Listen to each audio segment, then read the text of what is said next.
டிஎம்கேக்கு சப்போர்ட் பண்ணக்கூடிய ஒருத்தன் இன்ஸ்டாகிராமில் ஒரு வீடியோ போடுறான். அது கீழே போயிட்டு அவனுக்கு எதிராக வந்து அசிங்கமாக திட்டி ஒருத்தன் கமெண்ட் பண்ணுறான். அவன் யாராக இருப்பான்?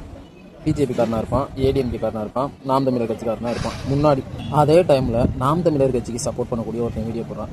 அவன் கமெண்டில் போய் நெகட்டிவ் வேர்ட்ஸை யூஸ் பண்ணி கமெண்ட் பண்ண ஒருத்தன் அவன் யாராக இருப்பான்னு கேட்டிங்கன்னா அவன் டிஎம்கேக்காரனாக தான் இருப்பான். நாம் தமிழர் கட்சிக்கு எதிராக ஒருத்தன் கமெண்ட் பண்ணால அவன் டிஎம்கேக்காரனாக தான் இருப்பான், 200 ரூபீஸ் டிஎம்கேக்காரன் தான் அப்படிங்கிறது மாதிரி பேசிக்கிட்டு இருந்தாங்க.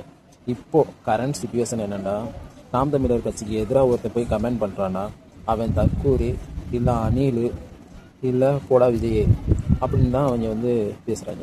அது டிஎம்கேக்காரனான்னு சொல்லி ஜட்ஜ் பண்ணுறீங்க.